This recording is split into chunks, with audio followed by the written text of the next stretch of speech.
সব সরকারের উপদেষ্টা হওয়ার পরপরই আপনি আওয়ামী লীগের দীর্ঘ ঐতিহ্যের প্রশ্ন করে তাদের দল গোছানোর পরামর্শ দিয়েছিলেন, কিন্তু এখন তো স্পষ্ট আপনার সরকার সেই সুযোগ আর দিতে চায় না। আপনি কি আপনার মতেই আছেন নাকি আপনি না, ওই সময় তো আমি কথাটা বলেছি, হয়তো এটা অ্যাডভান্স বলেছি, তারপরে কিন্তু অনেকে এই কথা বলেছে। আমি যা বলেছি সেটা কিন্তু খণ্ডিত আকারে এসেছে, আমি পুরো জিনিসটাই আসেনি। আমি বলেছিলাম যে যারা অন্যায় করেছে তাদের তো বিচার হবেই, তারা এই বিদেশে বসে না করে আপনারা আসুন, ইউ ফেস ইউর পিপল, লোকজনকে আপনার ফেস করুন, দেন ইউ সি যে আপনারা কতখানি পপুলার।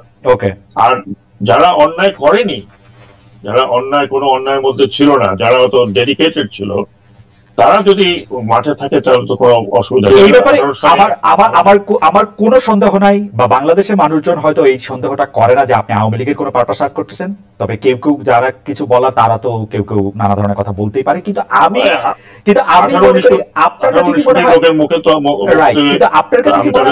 আপনার কাছে কি মনে হয় যে প্রফেসর ইউনূস সাহেব আপনার মন্ত্রণালয়টা বদলে দিলেন কোন একটা মেসেজ দেওয়ার জন্য, আপনার এই কথা বলার জন্য, না বলার জন্য, নাকি এটার সাথে এটার কোনো সম্পর্ক নাই? না, আমি তো যতটুকু ওনার কাছ থেকে শুনেছি, আমার বিরুদ্ধে বিএনপির ছাত্ররা নেমেছিল, বিশেষ করে উইদাউট আন্ডারস্ট্যান্ডিং। হয়তো অনেকে শুনেই নেই আমি কিছু, সেটাই হয় আর বেশিরভাগ সময়। ঠিক আছে, কারোর বিরুদ্ধে কোনো অভিযোগ নেই। আমার মনে হয় যে মানে আওয়ামী লীগের সাথে আপনাকে যদি সংযুক্ত করার কারো এরকম উর্বর চিন্তা যাদের আসে, সেটা তাদেরই দায়িত্ব, তাদের এটা।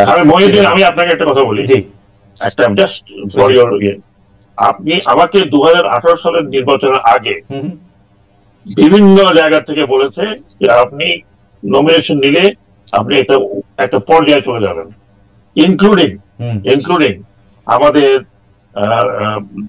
একটা সংস্থা। আমি সাথে বলেছিলাম যে আমার পলিটিক্যাল কোনো অ্যাম্বিশন নাই, I can't do party politics, I will never do it. আমি সে সময় দেশে ছিলাম, আমিও দর্শকদেরকে সাক্ষ্য দিচ্ছি যে এরকম একটা আলোচনা ছিল, এবং আমি এটা আমি একটু জনাব মাসুদ কামালের কাছে যেতে চাই। জনাব মাসুদ কামাল, আপনাকে শোনার জন্য আসলে আমাদের দর্শকরা অনেকেই ব্যস্ত এবং বেকুল আছেন, কিন্তু আমি একটা প্রশ্ন করতে চাই যে আপনি কি ডক্টর মোহাম্মদ ইউনূস এবং তার উপদেষ্টা পরিষদের উপর রেগে আছেন?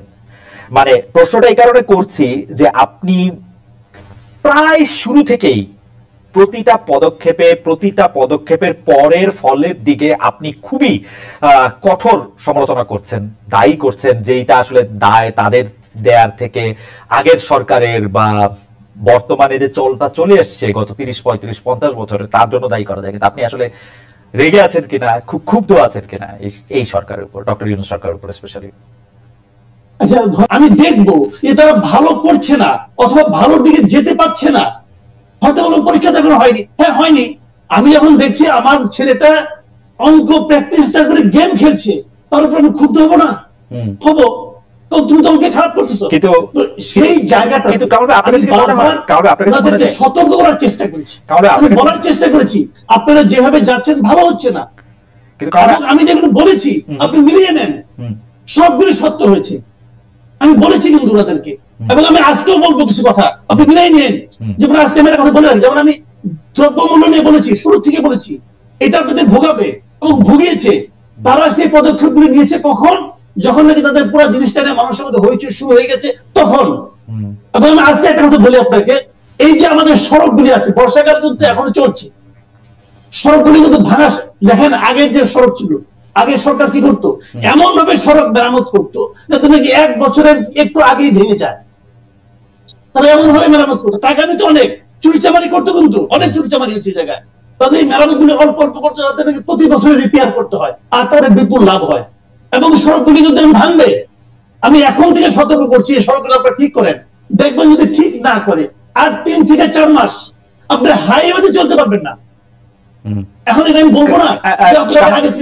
কামাল ভাই, সড়কের ব্যাপারটা আসার আগে আমি একটু দ্রব্যমূল্য নিয়ে কথা বলি। আপনি দীর্ঘকাল গণমাধ্যমের শীর্ষ পদে কাজ করেছেন, এখনো কাজ করছেন নানা রকম ভাবে। আমি দ্রব্যমূল্যের ব্যাপারটা ফর শিওর জানি। আপনি যখন বলবেন যে দ্রব্যমূল্য বাড়ছে বা দ্রব্যমূল্য নিয়ে আপনি কথা বলবেন, এটা আরেক ধাপ বাড়ে। আপনি তো খুব ভালো করে জানতেন যে জানেন যে দ্রব্যমূল্য বাড়া বা এটা নিয়ন্ত্রণের বাইরে চলে যাওয়া সেটা সাময়িক, সেটা কিছু সময়ের জন্য মানুষের অতি মুনাফার কারণ, সরকারের দায় সেখানে অনেক কম। কিন্তু আপনি সবচেয়ে বেশি দ্রব্যমূল্যটা নিয়ে যদি বলি, আপনি সরকারকে এত বেশি ব্যর্থ কেন বা সরকারের ব্যর্থতাটা কেন আপনি এত বেশি দেখেছেন? আচ্ছা, দ্রব্যমূল্য বাড়লে আমি কার ব্যর্থতা বলবো? এটা তো দ্রব্যমূল্য পাল্টা প্রশ্ন, এটা আমার ব্যর্থতা আর আপনার ব্যর্থতা? এটা কার ব্যর্থতা? বাজার তো চাহিদা, দ্রব্যমূল্য বাড়লে এটা কার ব্যর্থতা? দ্রব্যমূল্য বেড়ে গেল, বেড়ে গেল কি কারণে বাড়লো সেগুলি না হয় আপনি যদি খুব শার্প হন, আমি যদি খুব শার্প হই, আমি যদি খুব কানেক্টেড থাকি, আমি হয়তো আইডেন্টিফাই করতে পারবো যে ওর কারণে বাড়ছে। এর চেয়ে বেশি কিছু করার ক্ষমতা আমার আছে? এটা কার করতে হবে? সরকারকে এটা করতে হবে। সরকার যেমন একজন যে এখন চেয়ার দেখেন, এই ব্রিগেডিয়ার সাখাওয়াত হোসেন, উনি এখন যে একটা জায়গায় চেয়ারে বসেছেন, এরা কিন্তু ওখানে ছিলেন না। যখন উনি না ছিলেন তখন ওনার কাছে কি গভর্নমেন্ট যে অ্যাপারেটাস গুলো ছিল না, তখন উনি হাজার বললেও কিছু হতো না। কিন্তু যেই মাত্র উনি চেয়ারে বসলেন তখন কিন্তু সরকারের সমস্ত ইনস্ট্রুমেন্ট গুলো ওনার হাতিয়ারে পরিণত হলো। এখন ওনার দায়িত্বটা কি? হাতিয়ার গুলো জায়গার মতো ব্যবহার করা। যদি ব্যবহার কেউ না করে আর যদি বলে যে আমি লিগেসি নিয়ে আসতেছি, আওয়ামী লীগ আমলে হয়েছিল, আমি কি করব, তাহলে বুঝতে হবে কি যে উনি ওই হাতিয়ারগুলো হয়তো দেখতে পাননি অথবা ওই হাতিয়ারগুলো ব্যবহার করতে জানেন না। কারণ একটা প্রশ্ন শুধু করি যে এই সরকার যে হাতিয়ারগুলি পেয়েছে, আমরা যদি তাদেরকে আমলাতন্ত্র বা যারা এক্সিকিউশনার তাদেরকে বলি, তাদের যে কাজ করার ক্ষেত্রে যে রেগুলার নিয়ম কানুন, সেটা আওয়ামী লীগ সরকারের সাথে দুর্নীতি দিয়েই হোক আর অন্য কোনো বোঝাপড়া দিয়ে হোক, এটা একটা সিস্টেম তারা দাঁড় করাইছিল। এখন এই সরকার আইসা তো সেই হাতিয়ারগুলি ব্যবহার করতেছে, যেটা নানাভাবে দুর্নীতির মোর্চা পড়া, অন্যায়ের ঝামা দিয়ে ভোতা হয়ে যাওয়া, সেগুলি তারা কিভাবে আর ব্যবহার করবে? মানে আমি জানতে চাইতেছি আসলে, মানে এটা আমি আপনাকে বলি যে সেগুলি তারা ব্যবহার করছে কেন? তাদের কি সেগুলি কি ব্যবহার করার জন্য আমরা তাদের হাতে পায়ে ধরছিলাম যে ভাই আপনি এই আমলাকে নিয়ে এই কাজ করেন? বলছিলাম কেন ওনারা ওই আমলাকে নিয়ে কাজ করছেন? কেন ওনারা ওই সচিবকে নিয়ে কাজ করছেন? আমি একটা কথা আপনাকে বলি, শুনেন। 4 অগাস্ট মানে 12টা 1টা 2টা বন্ধ হয় না এ পর্যন্ত বাংলাদেশের কোন একজন সচিব শারীরিক ভাবে, মানসিক ভাবে, আর্থিক ভাবে অথবা আধ্যাত্মিক ভাবে শেখ হাসিনা পতন চেয়েছিল? চায়নি।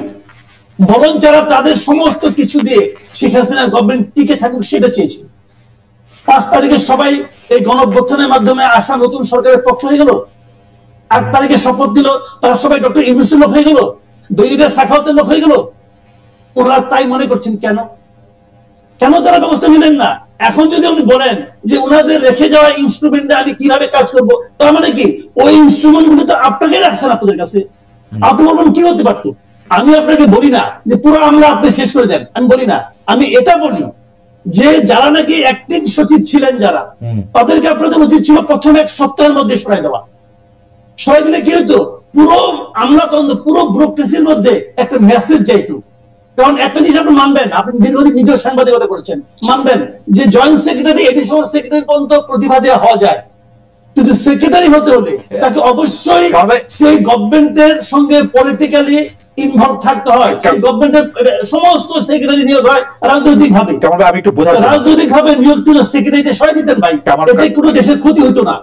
ছাত্ররা যদি উপদেষ্টা হইতে পারে, এডিশনাল সেক্রেটারি সেক্রেটারি দায়িত্ব পালন করতে পারতো। কেন করতে?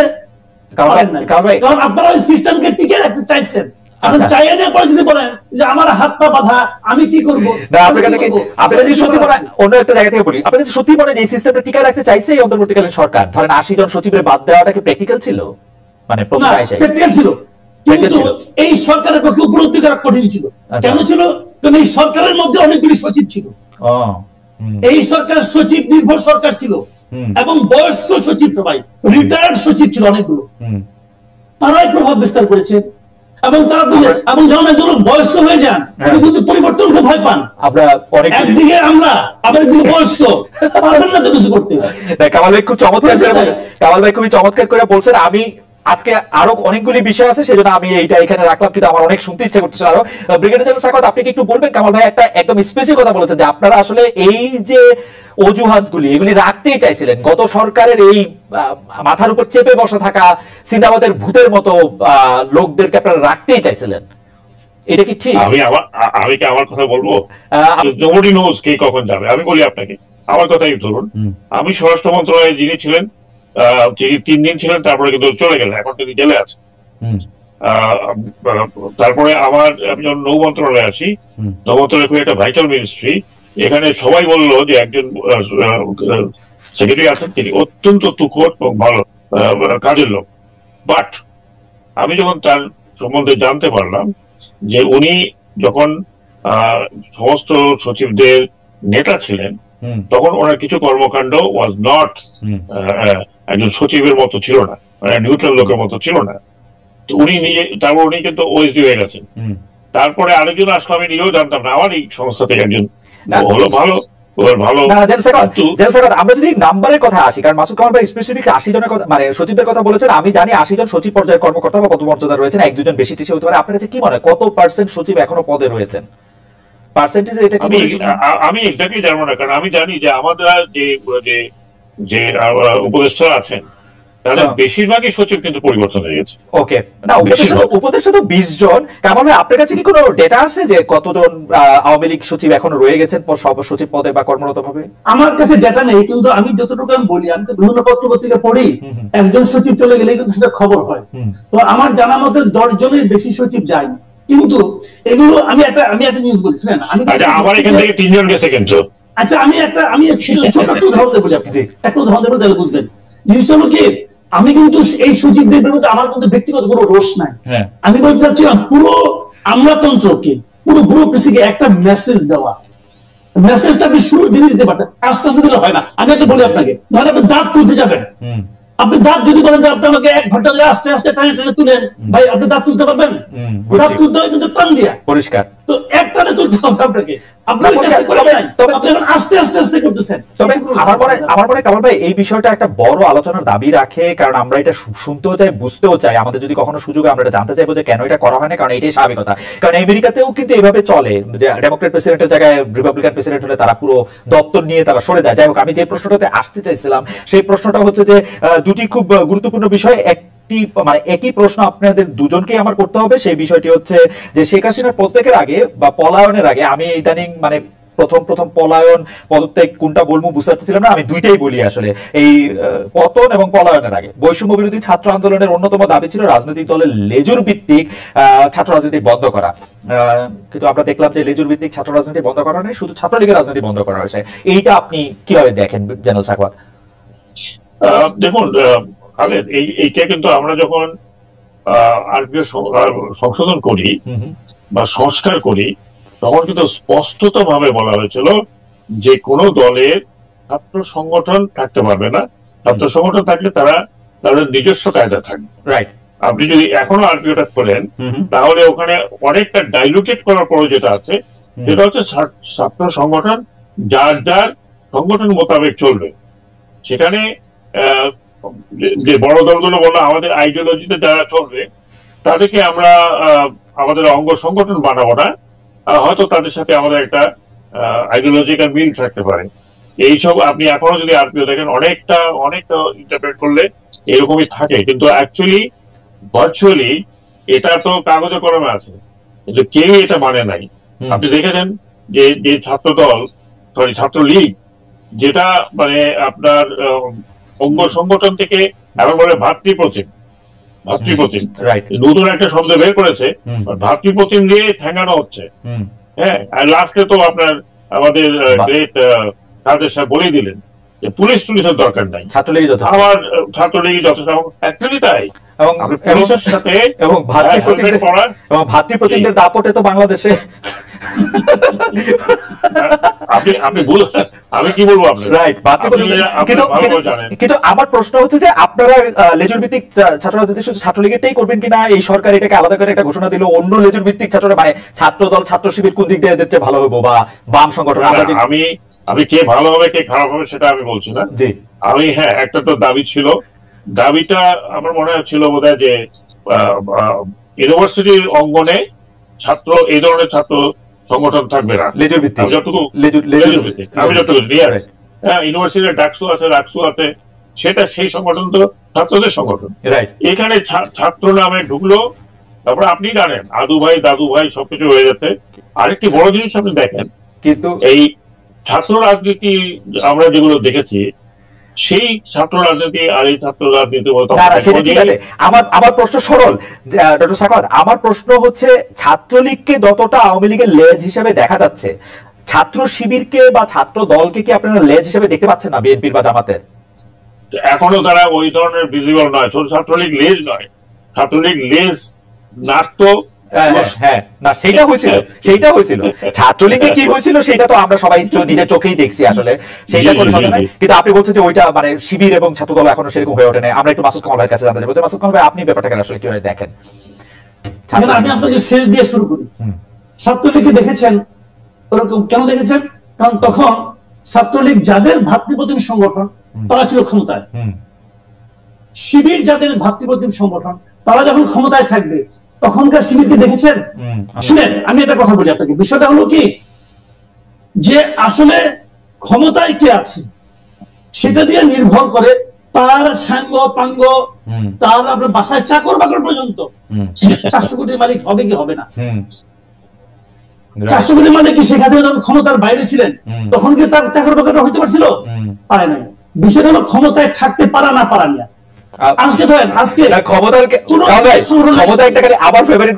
ক্ষমতায় থাকাটা কিরকম, আমি শুধু ছাত্রলীগের সভাপতিকে জিজ্ঞেস করছিলাম যে আপনি যে গাড়িটা চড়েন সেটা নাম্বার টুম্বার এমন, এটা এমন কেন? ও মাই গড, এইটার যে কি সাংঘাতিক প্রশ্ন এটা হয়ে গেছিল। আসলে কারণটা কি?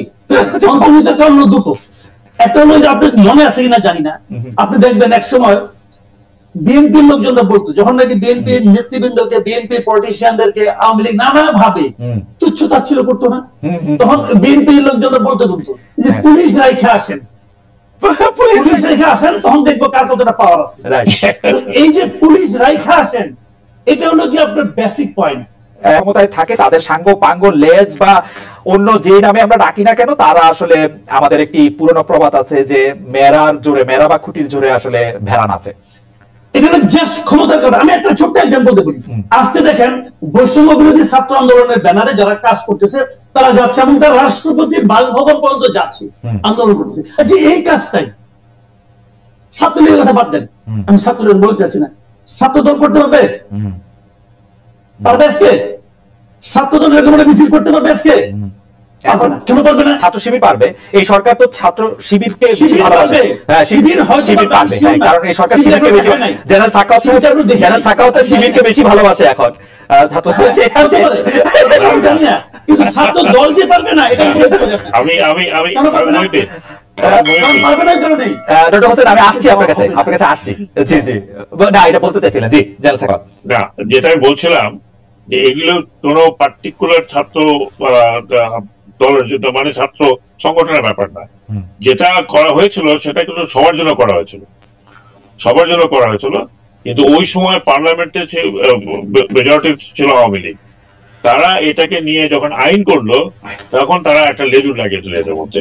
আমরা এটাও বলেছিলাম ইভেন বিদেশে যে সংগঠনগুলো আছে এগুলোর সাথে মেইন পার্টির কোনো যোগাযোগ যেন না থাকে, আমরা নিষিদ্ধ করেছিলাম।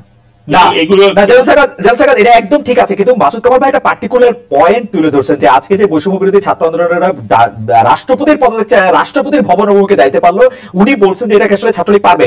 আমার জবাব হচ্ছে পারবে না। ছাত্রদল পারবে কিনা সেই ব্যাপারে, ছাত্রদল পারবে কিনা সেই প্রশ্ন জবাবে কামাল ভাই এই প্রশ্ন তোলার পর আমি বলছি যে ছাত্রদল পারবে কিনা দেয় না, উনি বলছে পারবে না। কিন্তু আমি বলছি শিবির পারবে, কারণ এই ছাত্র শিবিরের হয়তো সেই ক্ষমতা আছে এই সরকারের আমলে। ব্যাপারটা হচ্ছে এরকম আর কি। এইটাকে আপনি একমত? আমি মোটেও একমত না, কারণ আমি অন্তত এরকম কোন সাইন এন্ড সিম্পটম দেখিনি যে এই সরকার একটা পার্টিকুলার কোন দলের সাথে দলের প্রতি আপনার দুর্বল। এখন এটা যদি আপনার বাইরের থেকে মনে করেন যে এনিথিং গোয়িং এখন আমি শেষ করি, পূর্বতন সরকারের আনডিড গুলো যখন মানে আনডু করার প্রশ্ন আসে তখন কারোর সাথে মিলবে। আমি যখন বলি আপনাকে, আমি যখন টক শোতে কথা বলতাম তখন আমি প্রায় শুনতাম যে আমি একটা পার্টিকুলার দলের দিকে ঝুঁকে গেছি, কারণ আমি যে কথাগুলো বলতাম সেগুলো হয়তো কোনো একটা পার্টিকুলার দলের পক্ষে যায়, যে তারা যেভাবে চাইছে নির্বাচন হওয়া আমিও ঠিক সেভাবে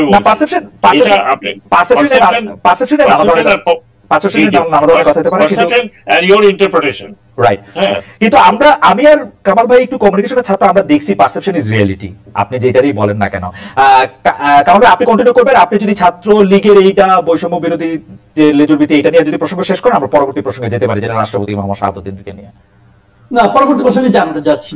আচ্ছা, সেটা হচ্ছে যে রাষ্ট্রপতি মোহাম্মদ শাহাবুদ্দিনের কি আসলে পদত্যাগ করার ক্ষেত্রে, মানে আমি দুইটা জিনিস, আপনি যেহেতু এটা অবতারণা করছেন, আমি বলতে চাই যে রাষ্ট্রপতি শাহাবুদ্দিনকে এই সরকার রেখে দিতে চাইলেন সাংবিধানিক বিভিন্ন গন্ডগোল ঝামেলা এড়ানোর জন্য, কিন্তু এটা ঠিক হয়েছে কিনা, বা এটা আরো তারা লম্বা সময়ের জন্য এটা রাখতে হবে কিনা, একই প্রশ্ন আপনি বললে তারপর আমরা জেনারেল সাখাওয়াতের কাছে একটু শুনতে চাইবো।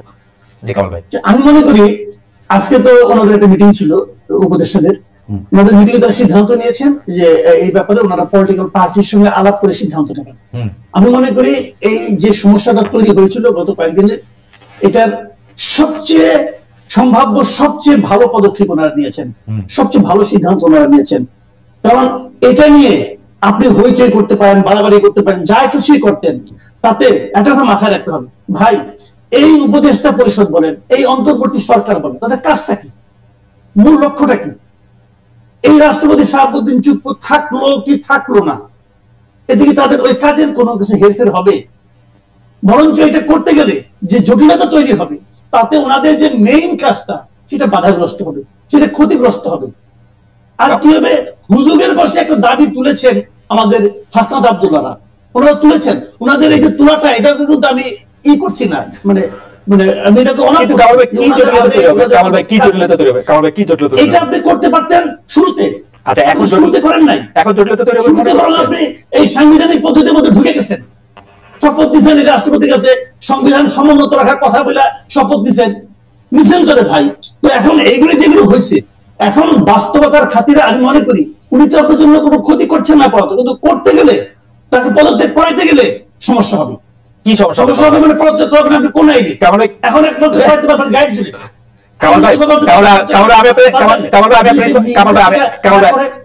স্পষ্ট বলি, বাংলাদেশের সংবিধানে প্রধান উপদেষ্টা বা উপদেষ্টার কোনো জায়গা ছিল না। এখন রাষ্ট্রপতি প্রধান উপদেষ্টা সহ অন্য উপদেষ্টারা এর জায়গা কইরা নিয়ে গিয়া সুপ্রিম কোর্টের আপিল বিভাগের মতামত চাইছে, সাবেক প্রধান বিচারপতি সহ 7 জন মিলা সাইন করে এটা ঠিক করে দিছে। এরকম ঠিক আরো 10 বার করে দিবে, অসুবিধা কি? এটা তো প্রধান বিচারপতি এখন আসেন একজন, প্রধান বিচারপতির অধীনে আরেকজন রাষ্ট্রপতি হিসেবে শপথ নেবেন, রাষ্ট্রপতি পদত্যাগ করবেন, কি আর হবে?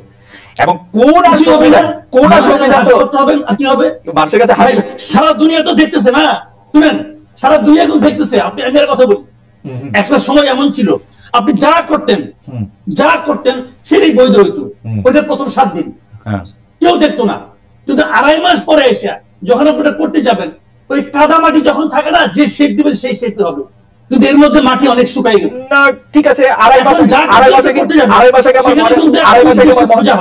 আগে আমার মনে হয় না যে চেয়ারটার আমার কোনো বদলের দরকার আছে। এখানে চেয়ারটা যখন কথা বলে যে আমি আসলে পদত্যাগ দেখি নাই, তখন তো আমার মনে হইতেই পারে যে স্টেবিলিটির জন্য আমার এই চেয়ার বলেন। উনি বলছেন যে জিনিসটা, আমি কিন্তু ওইটাকে জাস্টিফাই করি। আমি বলি একটা কথা আপনাকে, দেখেন মতিউর রহমান চৌধুরী উনি আমাদের সিনিয়র, আমার সঙ্গে মনে হয়েছে এটা ছিল একটা অনানুষ্ঠানিক আলাপচারিতা।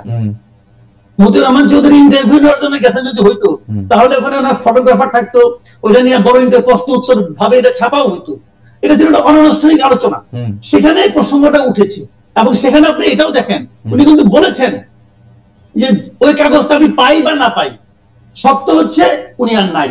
কিন্তু কারণ আপনার কাছে মনে হয় না, আপনার মনে হয় না যে জনাব শাহাবুদ্দিন চুপ্পু যে কথাটা বলছেন না সেটা আপনি বলছেন, এটা অনানুষ্ঠানিক আলোচনা না আনুষ্ঠানিক আলোচনা, রাষ্ট্রপতির দপ্তর থেকে বলতেই পারতো অফ দ্য রেকর্ড আমার সাথে কথা বলে গিয়ে এগুলি বলছে, ঠিক না? এটা তো বলা হয় না। না, অফ দ্য রেকর্ড বলে আমি অনানুষ্ঠানিক বলছি এই কারণে, আমি আমার কমন সেন্স থেকে বুঝি, আমার সাংবাদিকতা অভিজ্ঞতা থেকে বুঝি। যদি আমি রাষ্ট্রপতির এই সময় একটা ইন্টারভিউ পাই, তাহলে তো ভাই এটা নিয়ে আমি কালকে আমার পত্রিকাতে বিরাট ইন্টারভিউ ছাপা হইতো। আমি কি ক্যামেরা পার্সন নিয়ে গেছিলাম? নো, আমি একা গিয়েছি না, এটা আপনার